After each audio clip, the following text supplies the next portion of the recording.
Welcome to Good Morning Hospitality, your one-stop shop for the latest news, noteworthy trends, and thought-provoking discussions across the industry.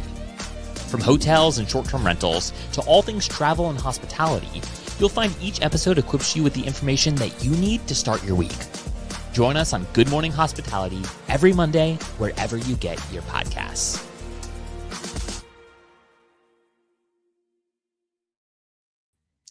Good morning. Just you and me today, Brandy. How are you? I am fantastic. I had a great weekend. How about you? Same old here. as predictable as could be, but conference season is upon us. So I know, our first one. Gonna have lots to talk about in the coming weeks, months, really.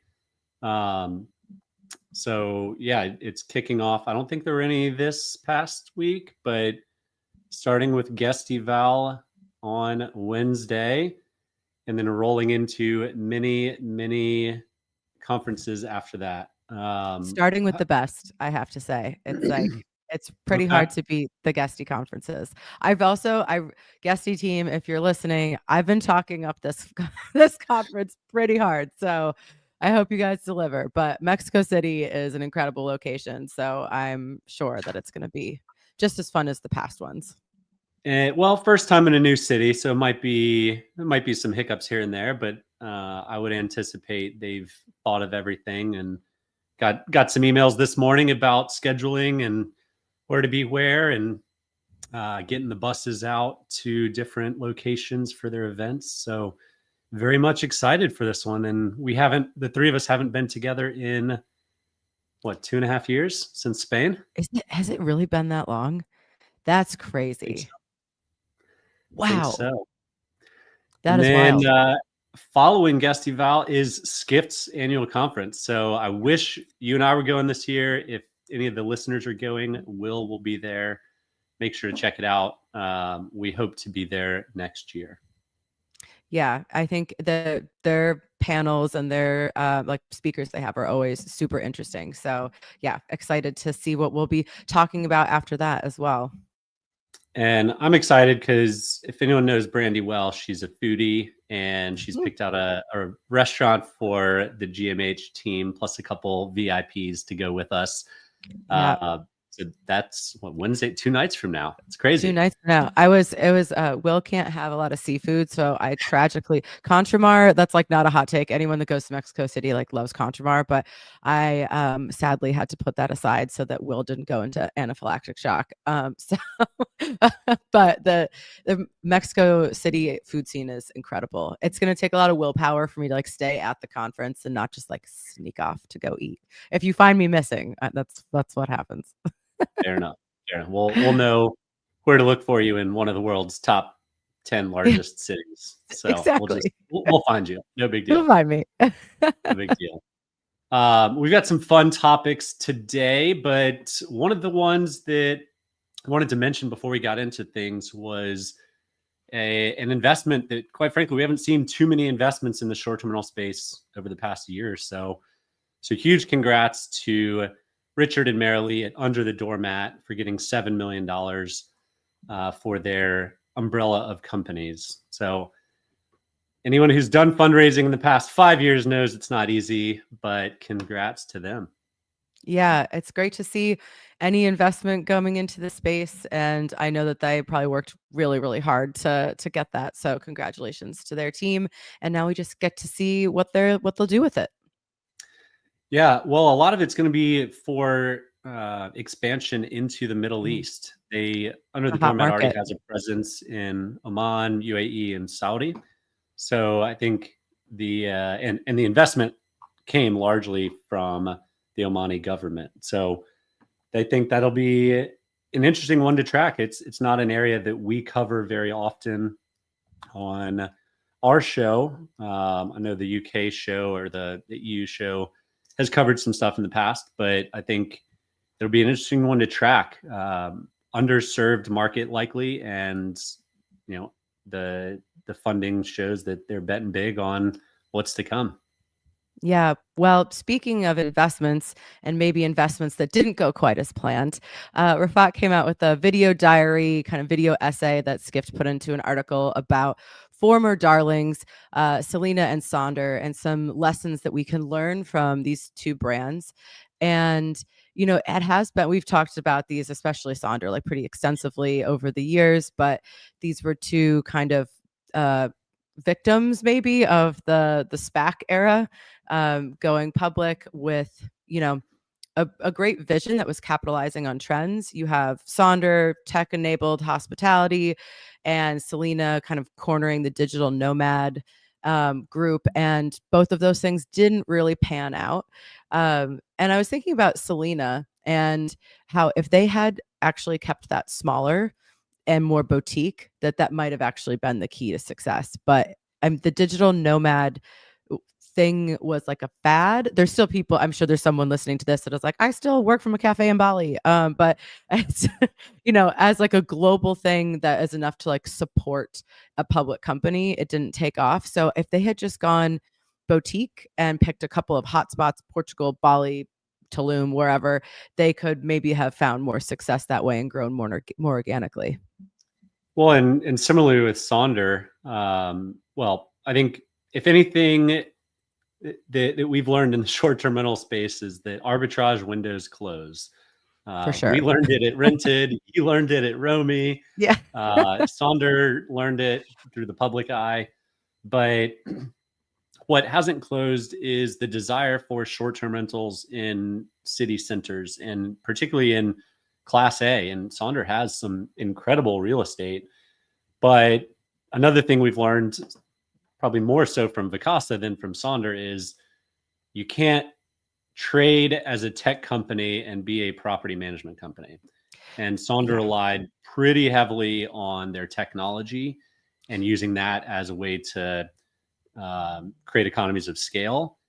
And sounds great on paper, probably great to pitch with investors, but in reality, it quite frankly just has not panned out. And you have a great product, city center, and still haven't been able to make it work.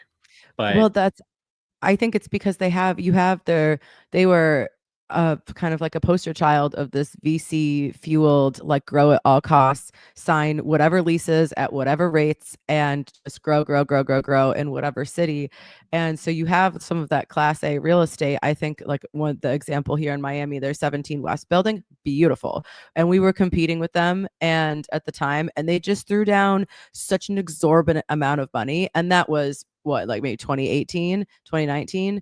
So it's just those rents have obviously only increased. And so you just apply that to everywhere they've been. And it's huge rent responsibilities.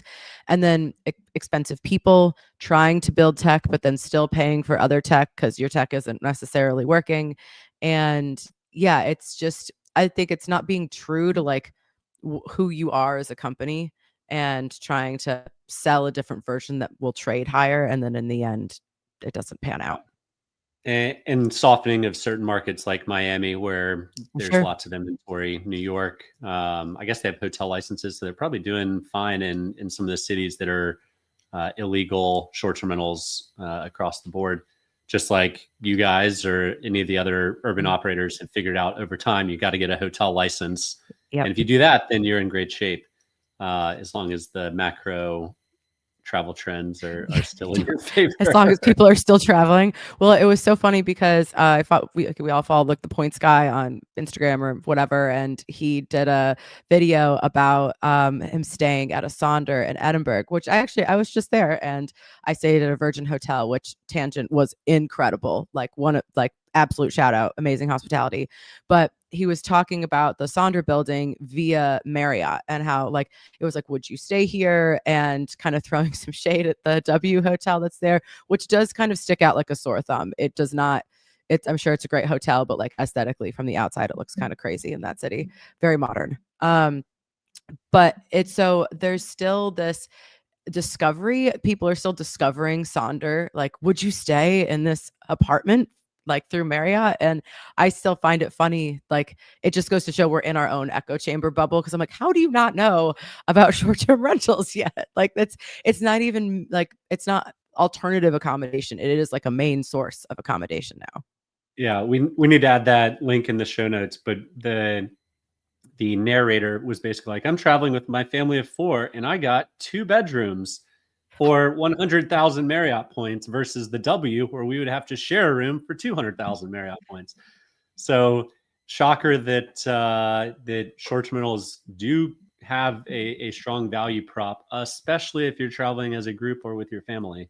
Probably even more so if that's the case.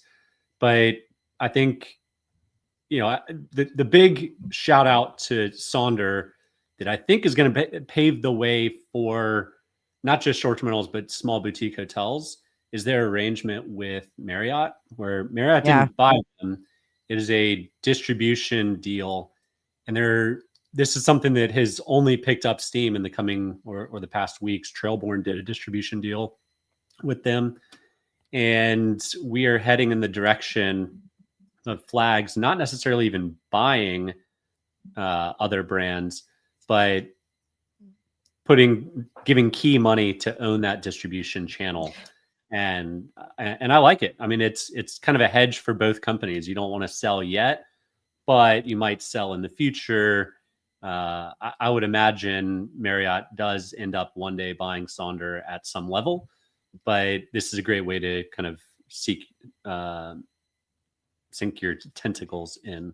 Yeah, well, it's kind of a great way to like have some investment, obviously, like some skin in the game, like a relatively small amount, but then see if it works. And then maybe down the line, then after you have proof of concept on like a huge scale, then you can acquire them. And I think that this just speaks to more and more creative ways that people are looking to operate within these industries, and it's showing some willingness to break maybe from traditional molds. So I think we'll continue to see unique ways of leveraging different companies, and obviously Marriott has a lot of leverage there. They're definitely the big boy at the table. Yeah, and it's tough to justify Marriott buying Sonder on the public markets if Sonder's never once turned a profit and they're losing more and more money. I think they were losing 12% more this year than last year. So going the wrong direction. We'll likely be able to scoop them up for pennies on the dollar in the future. But I do foresee them owning Sonder in the next 5 years.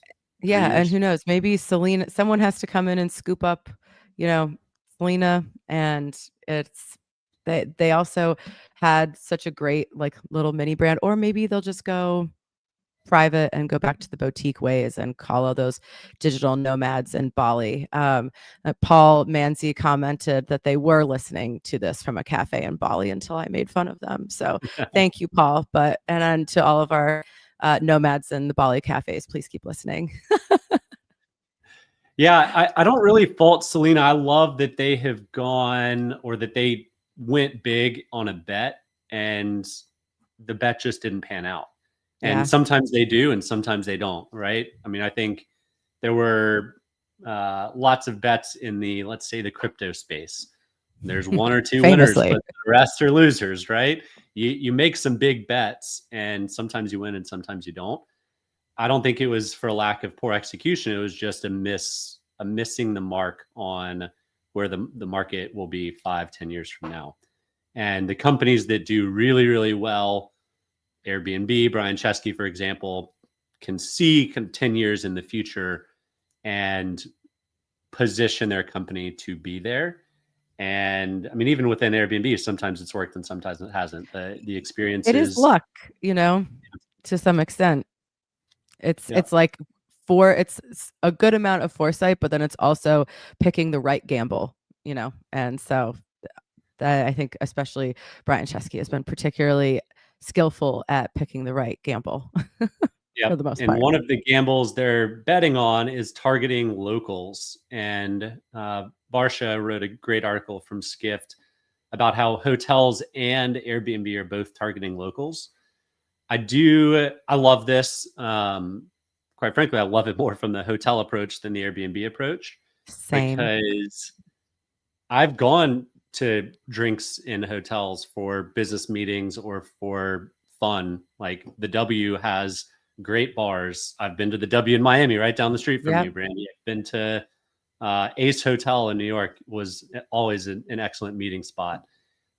There's Chicago Athletic Club, I think, but a nice rooftop bar. But you create a good atmosphere, and both locals and travelers that aren't staying in your hotels will come and hang out. And it's an important revenue line item for boutiques and luxury hotels. Boutique hotels, I did a quick GPT search on what the average ancillary revenue is outside of rooms, and it's between like 25 and 30% for boutique hotels. And in luxury hotels, it's almost 50%. So these are very important line items, always have been for hotels, but no one's going to the Holiday Inn to have a drink, right? You have to create an atmosphere that locals think is cool or trendy. They want to bring their friends that are visiting from out of town, or their colleagues, or business meetings, have a place to go and meet and hang out. I think that we're going to be in that transition of travel from these long road trips or long flights to more local over the next few years. And having these types of places and the thoughtful execution of your spaces in your hotels. I know Will used to work out of a hotel that did, I guess they lease out spaces like WeWork. Great. Mm-hmm. Bring in locals. Let people come in. It was a membership hotel. So you pay a yearly membership, you get to use it, and then you get all these other things. So it's like, you intermingled with guests, but then also you show up every day, kind of like a WeWork, in the lobby / dining cafe, and you would just pull your laptop and have meetings, and people were crushing. It was fun, but no more. Anyways. Oh my God! Surprise visit from our former co-host. He's back. No, but I love this idea. I was thinking about again, this bar that I was in at the Virgin Hotel in Edinburgh, and the bar was incredible. Like that, I could totally. I mean, it's in a very touristy part of town, so maybe locals aren't going. But if it was in a different location, it would be a phenomenal place to meet. And then also, like in Miami, and I'm sure this is popular in other cities, but the spas and the like pool areas of all the hotels here, like locals go all the time. I think very specifically of the Standard in Sunset Harbor.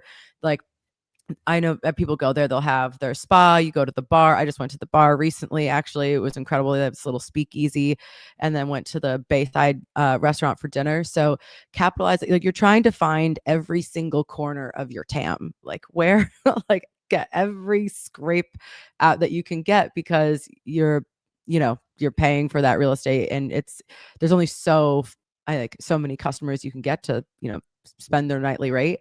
But I think for the Airbnb side, it's like, to your point, you're not going to stay like just, I think, in a random STR, but it's having the experiences. I guess this is what they're capitalizing on. Like, are you going to book that yoga class or a massage or something on Airbnb experiences?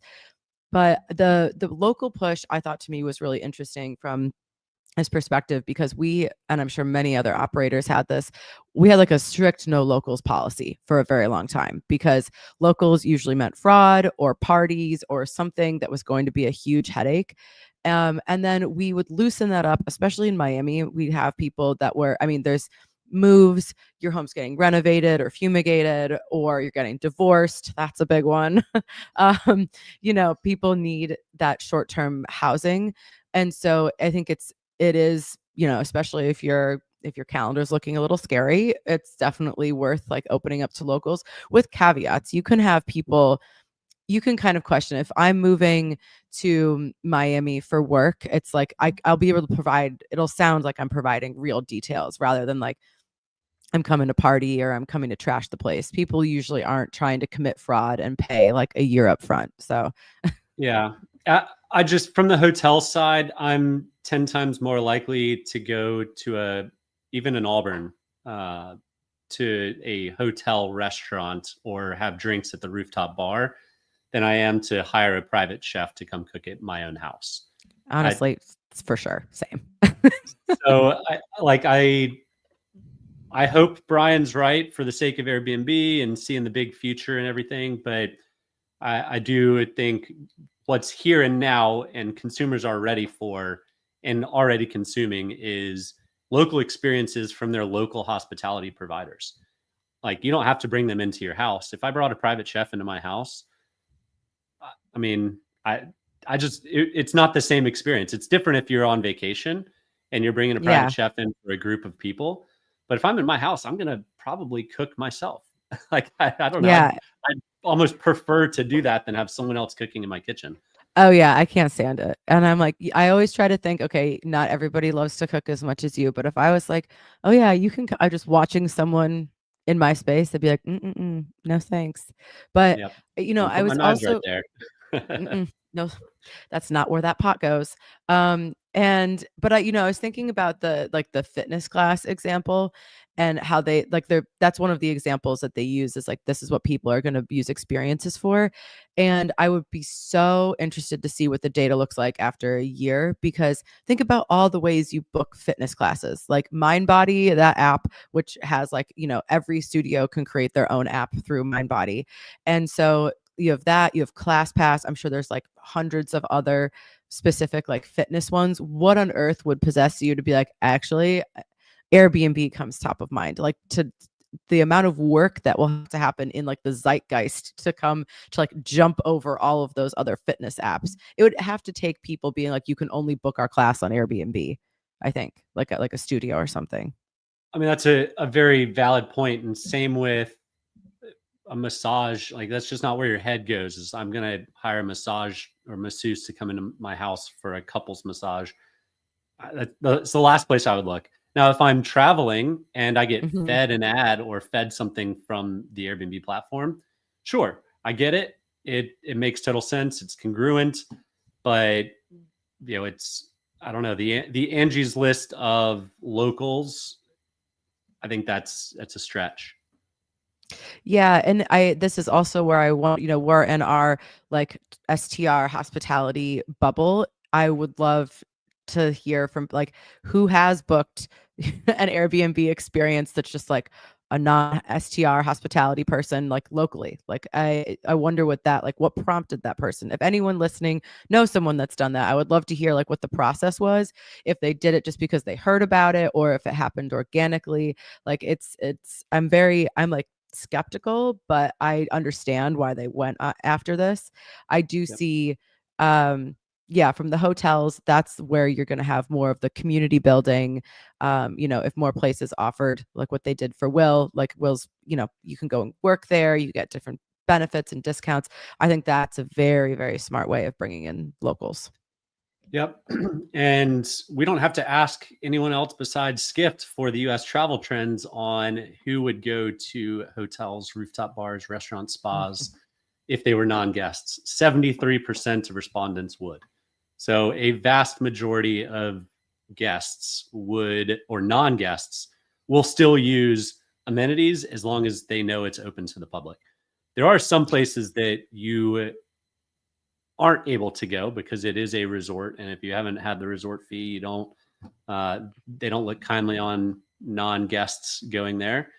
But I think most properties are now opening up their eyes to guests not spending the night can still use their amenities, use their services, and capitalize on it. And 73% of people would use that option if available.